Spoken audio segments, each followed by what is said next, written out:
Hi friends, welcome to my YouTube channel Mithun Hindi tutorial. Friends, ఈరోజు మీకు ఒక గుడ్ న్యూస్ చెప్పాలనుకుంటున్నాను. ఏంటి అంటే మన ఛానల్లో కొంతమంది కొన్ని కామెంట్ రాసిరనమాట, కొన్ని రిక్వెస్ట్లు. ఏమనంటే, సార్ బేసిక్ లెవెల్ నుంచి ఒక కోర్సు స్టార్ట్ చేయండి సార్, మాకు హిందీ రాయడం రాదని కొంతమంది, హిందీ చదవడం రాదని కొంతమంది, తర్వాత బేసిక్స్ నుంచి నేర్పితే మేము ఒక నోట్స్ ప్రిపేర్ చేసుకుంటాము. మన ఛానల్లో ఒక సీరియల్ వైజ్గా క్లాస్ 1, 2, 3 అని చెప్పేసి బేసిక్ లెవెల్ నుంచి అప్లోడ్ చేయండి. ఓవరాల్గా ఒక బేసిక్ లెవెల్ కోర్స్ అయితే మాకు అందించండి అని చెప్పేసి చాలామంది మన కామెంట్ బాక్స్లో వీడియోస్ కింద రాయడం జరిగింది. ఓకే, నేను అన్ని రిక్వెస్ట్లను పరిగణలోకి తీసుకొని ఒక బేసిక్ లెవెల్ కోర్సుని స్టార్ట్ చేశాను. ఈ కోర్సు సంబంధించినటువంటి వీడియోస్ అన్నీ కూడా మన ఛానల్లో ప్లేలిస్ట్లో బేసిక్ లెవెల్ కోర్స్ అనే ప్లేలిస్ట్ క్రియేట్ చేసి అందులో అప్లోడ్ చేయడం జరుగుతుంది. ఓకే, అందులో videos step by step class 1, 2, 3 అలా అప్లోడ్ చేస్తుంటాను. ఓకే, మీరందరూ చూసుకోవచ్చు. ఓకే, ఎందుకంటే ఈరోజు బేసిక్ లెవెల్ క్లాస్ అనేది ఫస్ట్ క్లాసు. ఈ రోజు నుంచి కూడా ఈ కోర్స్ అయిపోయేంత వరకు కూడా స్టెప్ బై స్టెప్ వీడియోస్ వస్తుంటాయి మీకు నోటిఫికేషన్ రూపంలో. మీరు నోట్స్ రాసుకోవచ్చు, హిందీ నేర్చుకోవచ్చు. ఓకే, నేర్చుకొని హిందీ మాట్లాడవచ్చు. ఓకే, ఈరోజు క్లాస్లో మనం డిస్కషన్ చేసుకోబోయే టాపిక్ ఏంటంటే, తెలుగులో ఏ విధంగా అయితే అచ్చులు హల్లులు అని ఉంటాయో, అంటే తెలుగు వర్ణమాల ఏదైతే ఉందో హిందీలో కూడా వర్ణమాల ఉంటుంది. వాటిని తెలుగులో అచ్చులు హల్లులు అంటాము, ఇంగ్లీష్లో అయితే ఓవెల్స్ కాన్సోనెంట్స్ అంటాం కదా. దీంట్లో మాత్రము అచ్చులని స్వరని హల్లులని వ్యంజన్ అంటారు. ఓకే, ఇప్పుడు మన క్లాసులో ఆ అచ్చులు హల్లులు నేర్చుకోబోతున్నాం, ప్లస్ వాటిని ఎలా చదువుతాము, తర్వాత ఎలా రాస్తాము. ఓకేనా, వాటిని ఎలా పలకాలనేది ఈ క్లాస్లో మనం డిస్కషన్ చేసుకోబోతున్నాం. ఓకే, క్లాస్లోకి వెళ్ళిపోదాం.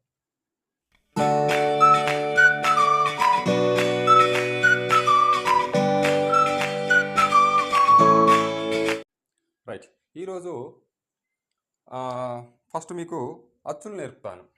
హిందీలో వర్ణమాలలో ఈ అచ్చులు అనేవి చాలా కీలకమైనటువంటివి. ఎందుకంటే హల్లులని పలకాలి అంటే అచ్చుల సహాయం అవసరం.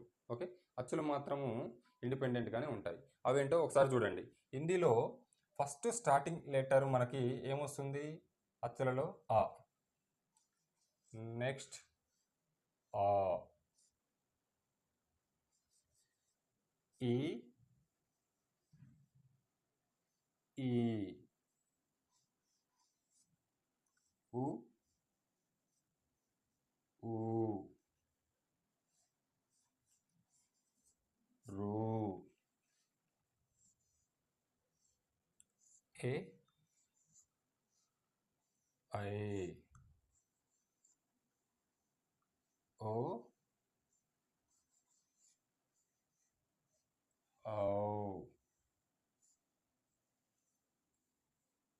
అన్, ఆహా. ఓకేనా, హిందీలో వీటిని అచ్చులు అంటారు. వీటిని రోమన్ ఇంగ్లీష్లో ఎలా రాస్తారో చూడండి. ఆ, ఆ, ఈ, ఈ,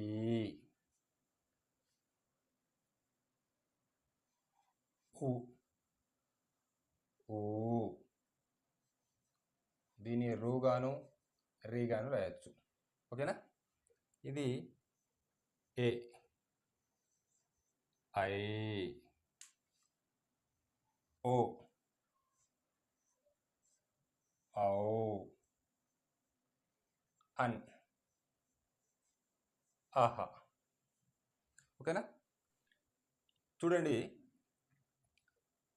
దీన్ని అ, దీన్ని ఆ, దీన్ని ఈ, ఈ, ఉ, ఊ, రు, ఏ, ఐ, ఓ, ఔ, అన్, అహ.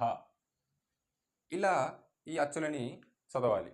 ఓకే, ఇప్పుడు హల్లులు నేర్చుకుందాం. ఓకే, ఈ హల్లులని వ్యంజన్ అంటారు. యాక్చువల్గా అచ్చులని ఏమంటారు? స్వర్ అంటారు. ఓకే, ఏమంటారు? స్వర్. అదే హల్లులని హల్లులు. వీటిని ఏమంటారు హిందీలో? వ్యంజన్ అంటారు. వ్యంజన్ అంటే హల్లులు. ఓకేనా, ఇవి ఏ విధంగా ఉంటాయో చూడండి. హల్లులలో మొదటిది క.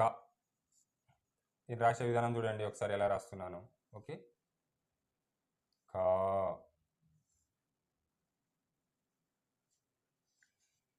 గ గా. మీరు హిందీలో గాకి దాకి కన్ఫ్యూజన్ ఉంటుంది. ఇక్కడ తలిగింది అనుకోండి, ఇది గా అవుతుంది.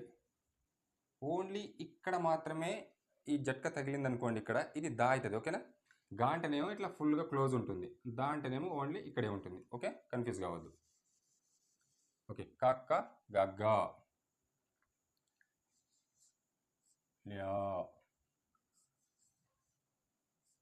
చా చా జా జా డి టా ఠా డా డా. చూడండి, ఇది ఇంగ్యా అంటారు. దీనికి డాకి తేడా ఏముంటుంది? ఇక్కడ ఒక బిందు ఉందనుకోండి, ఇది ఇంగ్యా అవుతుంది, ఇది డా అవుతుంది. ఓకేనా? డా డా నా తా తా. ఇక్కడ చూడండి, తా యా రెండింటికి డిఫరెంట్ గుర్తుపట్టగలరు మీరు. తానేమో ఇలా క్లోజ్ అయిపోయి ఓన్లీ ఇక్కడి నుంచి మాత్రమే స్టార్ట్ అవుతుంది. ఓకేనా? ఈ లైన్ అనేది. ఇక్కడ యాకి మాత్రము రెండు వైపులా క్లోజ్ ఉంటుంది, ఇక్కడ నుంచి ఇక్కడ నుంచి. ఓకే, గుర్తుపట్టగలగాలి మీరు, కన్ఫ్యూజ్ కావద్దు. ఓకేనా? నా తాత దా దా నా ఫా ఫా బా బా మా యా రా లా వా షే. దీన్ని ఏమంటారో తెలుసా? తలభ్య షా అంటారు. తలభ్య షే. Okay, next Shah. దీన్ని ఏమంటారో తెలుసా? మృదన్య షా అంటారు. ఏమంటారు? మృదన్య షా. ఓకే, దీన్ని సా. ఈ సాని ఏమంటారో తెలుసా? ఎలా పలుకుతారో? దంతస అంటారు. దంతస. ఈ మూడింటిని ఎందుకంటారో నేను నెక్స్ట్ చెప్తా.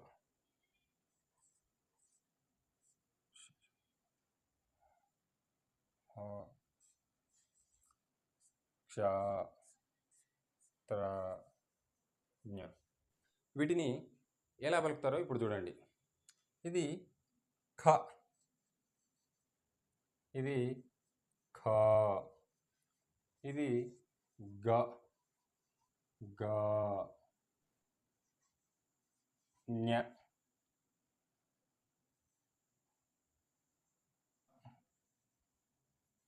చ జ జా. అయితే దీన్ని ఎలా చదువుతాం అంటే హిందీలో ఇయా అని చదువుతాం. యా. ఓకే, ఠ ఠ డ దీన్ని అడ అని చదవాలి. అడా. థ థ ద ధ న ఫ ఫ. దీన్ని బ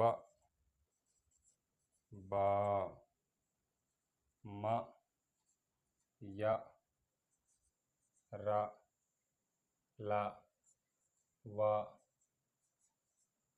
షి.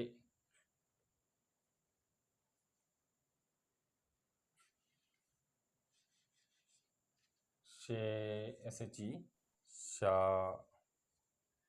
సా హా క్ష త్ర జ్ఞ.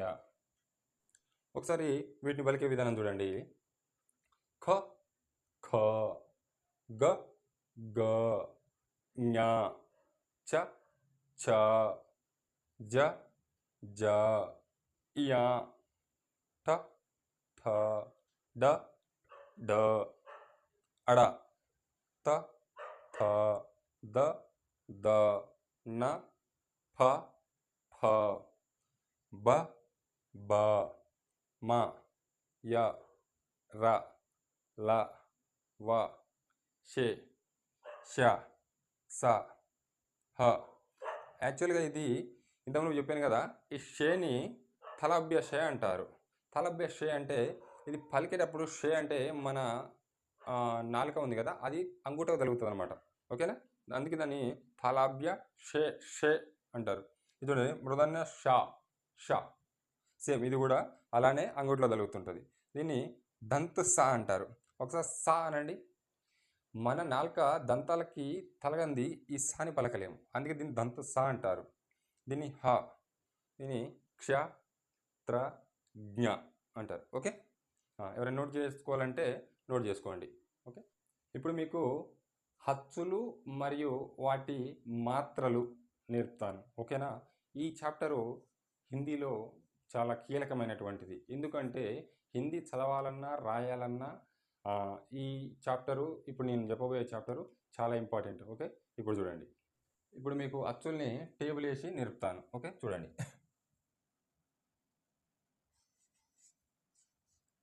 అ ఆ, ఇ ఈ, ఉ ఊ, రు, ఏ ఐ, ఓ ఔ, అం అహ.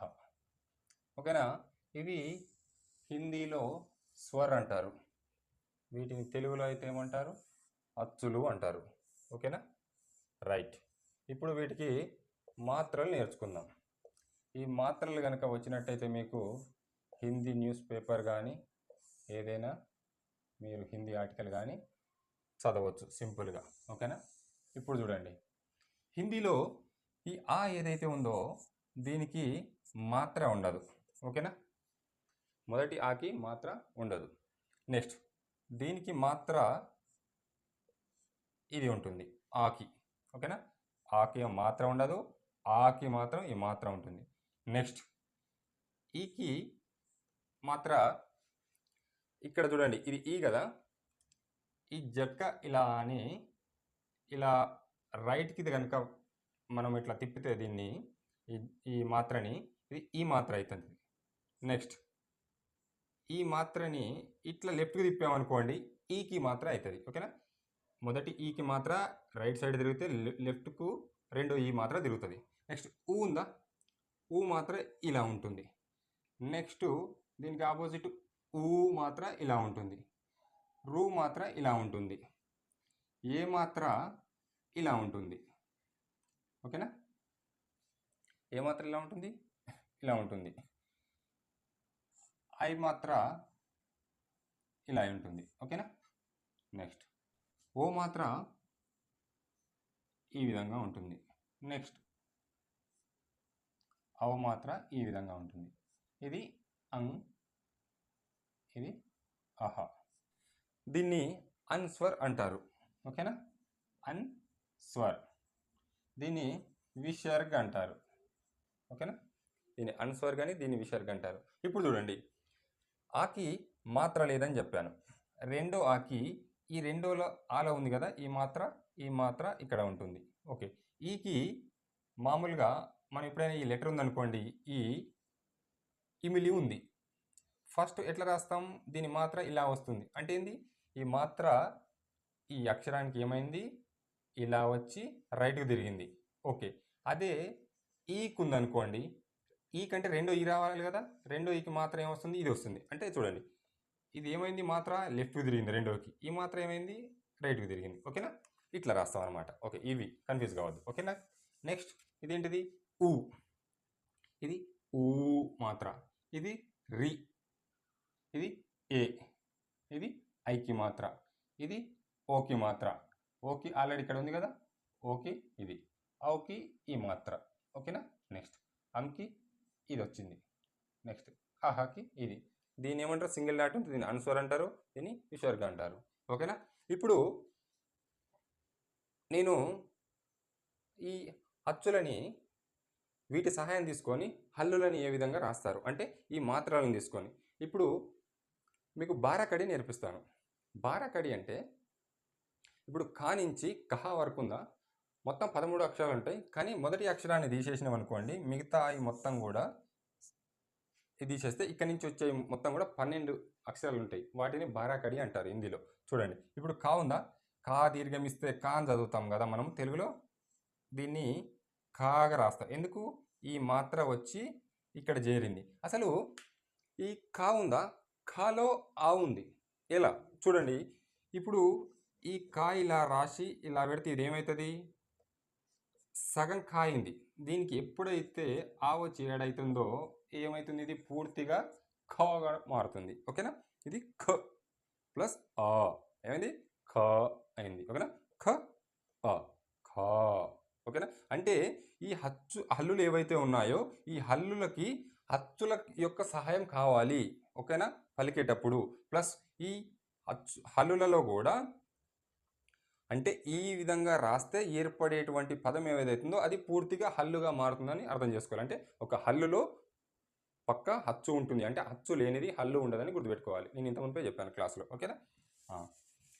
ఇప్పుడు ఇది క, ఇది ఏమైంది? ఇది వచ్చి చేరడం వల్ల ఖా అయింది.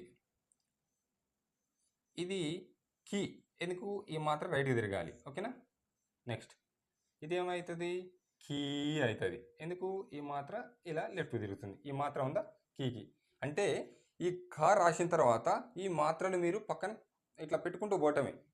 నెక్స్ట్ చూడండి, సేమ్ ఈ కా ఇక్కడ రాశానా, కు. కు అంటే ఊకి మాత్ర కదా, కా కొమ్మిస్తే కు అంటాం కదా, అందుకే ఏమైంది? కు. నెక్స్ట్ ఖూ. కృ. చూడండి, ఇది ఇలానే రాయాలి, అర్ధవంక. ఓకేనా. కృ. ఇదేమైంది? ఖే. ఈ రెండు మాత్రలు వచ్చి పైన ఉంటే ఏమవుతుంది? ఖై. ఇదేమైంది? ఈ మాత్ర ఇలా వస్తే ఖో, ఇలా రెండు వస్తే ఖౌ. ఇది ఖం, ఇది కహ. ఓకేనా. ఎన్ని చూడండి, ఇది దీని కౌంట్ తీసుకోవద్దు. 1 2 3 4 5 6 7 8 9 10 11 12. ఎన్ని వచ్చినాయి? 12 వచ్చినాయి. 12 అంటే హిందీలో భారా, భారాకడి అంటారు. ఓకేనా. ఇదే కాదు, ఖా గా గ గ ఇడా చా చా జా జా అట్లా క్షత్రజ్ఞ వరకు కూడా రాసుకోవచ్చు. ఓకేనా. ఓకే. ఇప్పుడు మీకేం నేర్పించాను? అచ్చులు నేర్పించాను, ప్లస్ వాటి మాత్రలు నేర్పించాను. ఓకేనా. తర్వాత హల్లులు ప్లస్ హల్లులకి ఈ మాత్రలు వచ్చి యాడ్ అవ్వటం వల్ల బారాకడి ఏ విధంగా ఏర్పడుతుందో నేర్పించాను. ఓకే. ఇక్కడ మీరు ఏం నేర్చుకున్నారు? అచ్చు నేర్చుకున్నారు, ఈ అచ్చుల మాత్రలు నేర్చుకున్నారు, ఈ మాత్రల్ని హల్లులు రాసేటప్పుడు ఎలా రాయాలో నేర్చుకున్నారు. ఓకేనా. నెక్స్ట్ వీడియోలో ఈ కా రాశాను కదా, క్షత్రజ్ఞ వరకు లాస్ట్ వరకు కూడా మీకు ఈ బారాకడి నేర్పిస్తాను. ఓకేనా. ఇప్పటికే వీడియో లెంత్ అయిపోయింది. నెక్స్ట్ వచ్చే వీడియో అంటే క్లాస్ 2లో మీకు బారాకడి నేర్పిస్తాను. ఓకే. ఎవరైనా ఛానల్ సబ్స్క్రైబ్ చేసుకోవాలంటే సబ్స్క్రైబ్ చేసుకోండి, ఒక లైక్ వేయండి. ఓకే. నెక్స్ట్ వీడియోలో మళ్ళీ కలుద్దాం. ఓకే. బాయ్.